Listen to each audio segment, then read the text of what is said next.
Dans cette vidéo, je vais vous présenter les caméras de documents IPEVO à travers l'excellente application Visualizer.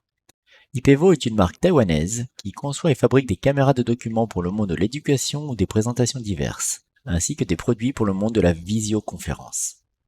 Je vais vous présenter aujourd'hui l'excellent logiciel Visualizer de la marque, qui permet de tirer parti de tout son matériel. Je vous présenterai aussi en fin de vidéo l'excellent programme Cam Control si vous souhaitez faire de la visioconférence. L'application Visualizer est très simple et très complète. Elle est compatible multiplateforme et permet d'utiliser à 100% toutes les possibilités offertes par le hardware de vos caméras. Je vous ferai un tour complet et rapide des possibilités offertes par Visualizer. Mais avant de rentrer dans tous les détails, voyons les différentes gammes compatibles avec l'application. Les Ducam de IPEVO sont spécialement conçues pour tous les utilisateurs nomades. Elles sont pourvues de très bonnes specs techniques et sont compatibles Ultra HD, avec un excellent autofocus, et elles permettent un enregistrement à 30 images par seconde en Full HD. Il existe deux variantes, la Ducam Creator de couleur jaune ou la Ducam classique grise. Les deux modèles sont dépourvus d'entrée micro. De taille réduite, elles sont parfaites pour les déplacements. Dans la gamme suivante, on retrouvera deux caméras de documents ayant encore plus de possibilités. Dans les deux cas, elles auront un port HDMI, une LED pour l'éclairage et des boutons de contrôle permettant d'intervenir rapidement sur le matériel en fonction de votre scène. Elles sont bien entendu Ultra HD et proposent un autofocus parfait en plus d'un microphone intégré. La VZX aura en plus comme particularité de proposer le Wi-Fi ainsi qu'un bouton sur le socle pour faire des captures. La VZR sera parfaite dans le cas où le Wi-Fi ne serait pas un point important dans votre choix. Et pour terminer la gamme, nous proposons les deux modèles les plus populaires de la marque, les V4K et V4K Pro. Les deux caméras partagent en commun la résolution en Ultra HD, un autofocus très rapide, un microphone et une connectique en entrée USB. La V4K n'ayant pas de LED d'éclairage ni de filtre anti-bruit pour le micro. La V4K Pro ayant donc ces deux aspects techniques, faisant de la V4K Pro un concentré de technologie.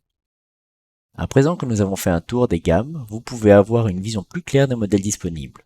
Voyons comment les utiliser de la meilleure des manières avec l'application Visualizer d'IPEVO. Regardons d'un peu plus près ce que nous propose l'application. Vous pourrez activer ici un son pour la mise au point ou les captures écran. Pour la sauvegarde des fichiers, soit vous cochez toujours demander, soit vous définissez un répertoire de sortie pour les sauvegardes. Il est possible de définir un format de nommage de vos fichiers. Le logiciel est disponible en plusieurs langues. Si vous faites des lives, vous pourrez aussi définir la qualité de vos contenus. 3 choix possibles, normal, bon ou excellent. Pour votre plateforme de streaming, renseignez ici votre login et votre mot de passe. Dans l'onglet Capture écran, vous pourrez définir un délai de déclenchement lorsque vous prendrez une photo. En fonction de votre scène, cette option est très utile. Il est ainsi possible de définir une plage allant de immédiat à 1 heure. Pour cela, déplacez le curseur de gauche à droite. Sur l'onglet Enregistrement, on accède aux réglages pour les vidéos. On peut définir la source pour la captation sonore ainsi que le niveau de qualité pour les vidéos, normal, bon ou excellent. Il est fortement recommandé de toujours enregistrer au niveau excellent si vous retravaillez ensuite vos contenus. Sur l'onglet Ralenti, il sera possible de choisir entre 4 niveaux de vitesse pour les vidéos. Et pour l'encodage, il y aura là aussi 3 niveaux de compression, normal, bon et excellent. Émission en direct concerne vos réglages pour vos streams en live. Il est possible de définir la source sonore parmi votre matériel disponible ainsi que l'URL de votre plateforme de streaming.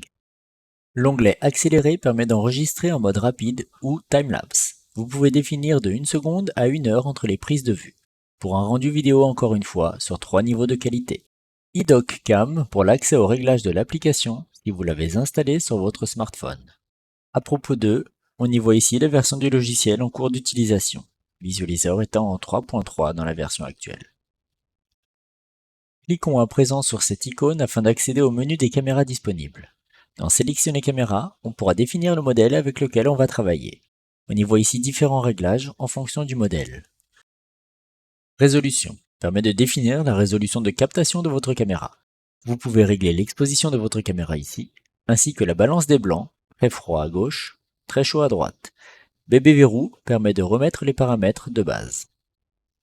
Mise au point. Vous aurez ici 3 modes, manuel, AFC ou AFS. AFC étant l'autofocus continu. Dans ce mode, la caméra tente de faire la mise au point en continu. AFS étant l'autofocus single. Vous pouvez l'activer si vous désirez fixer la mise au point. manuel afin de le faire à la volée. On pourra aussi appliquer différents filtres à la scène, ceux-ci se relevant très pratiques en fonction de vos expériences. Le menu quadrillage permet d'appliquer en surimpression une grille sous forme de tableau de tailles différentes. Geler l'image vous permettra de faire une pause, ceci étant utile si vous devez modifier votre scène. Enfin, si votre caméra est pourvue d'une LED, vous pourrez l'allumer ou l'éteindre. Sur la partie inférieure, il y a ici les réglages pour l'orientation de votre scène. Il est ainsi possible de zoomer sur l'image, ceci de manière digitale. Vous pourrez aussi faire une rotation en cliquant ici. Un trapèze sur votre image permettra de corriger sur les deux axes votre visuel. Il suffit de déplacer les curseurs. On peut aussi appliquer un effet miroir horizontal ou vertical à la scène. Et pour conclure sur cette série d'icônes, vous pourrez faire une mise au point depuis l'application à ce niveau. Avec l'application, nous pourrons faire des captures écran, des vidéos, des lives, de filmer au ralenti ou en accéléré, de créer des images en stop frames, de lire en reconnaissance vocale du texte vers de la synthèse vocale, d'appliquer des masquages à l'écran, de lire des QR codes et enfin de scanner des documents vers des PDF. Capture écran permet d'enregistrer une image au format JPEG. Il y a un sous-menu sur la droite lorsque des options sont disponibles. Dans ce mode, il est possible de faire des annotations directement sur votre scène. Lorsque l'option est activée, il est possible de définir une couleur de pinceau, la taille de ce dernier, et de dessiner directement sur votre image. Une gomme est également disponible.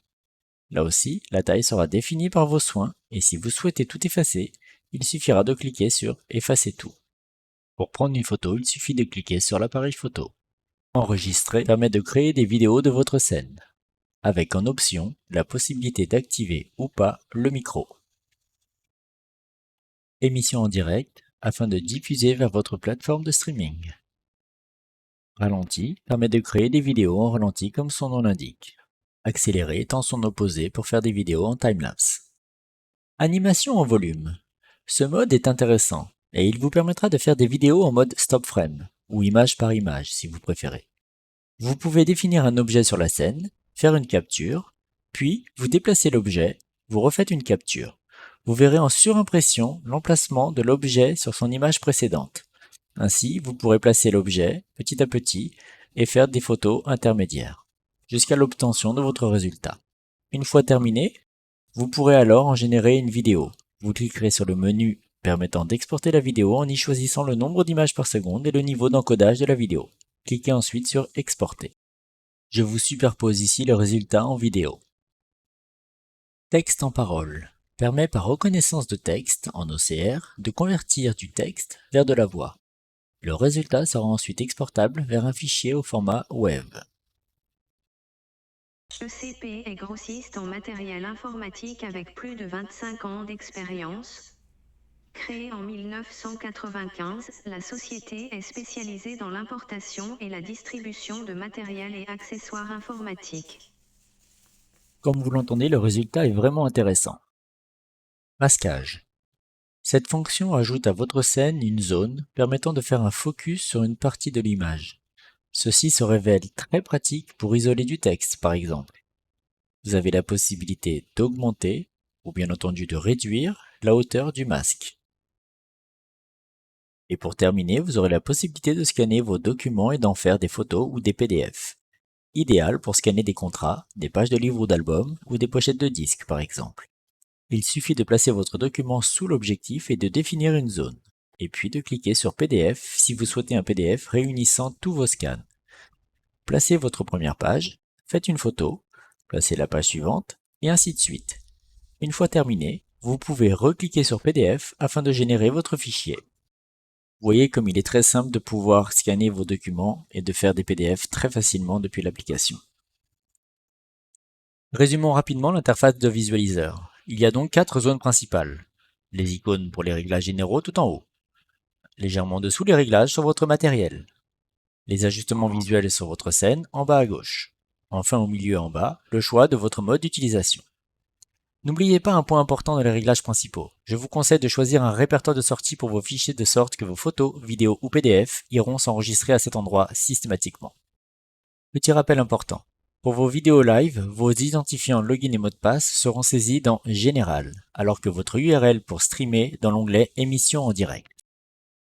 Sur la partie juste en dessous, vous aurez accès à tous les réglages de vos caméras comme la couleur, l'exposition et tout ce qui touche au matériel. Sur la série d'icônes en bas à gauche, vous aurez accès aux modifications visuelles de la scène, comme le zoom ou la correction du trapèze par exemple. Enfin, sur la zone d'icônes en bas au centre, les icônes permettent de définir le mode d'utilisation de votre caméra sur la scène. Faisons un petit rappel des caméras de document IPEVO disponibles en images. Que vous soyez un centre de formation, dans l'enseignement, dans la présentation de produits en tout genre, ou bien encore pour un usage polyvalent en visioconférence, alors la gamme ici présente est idéale pour vos besoins.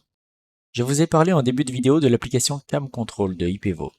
Pourquoi cette application?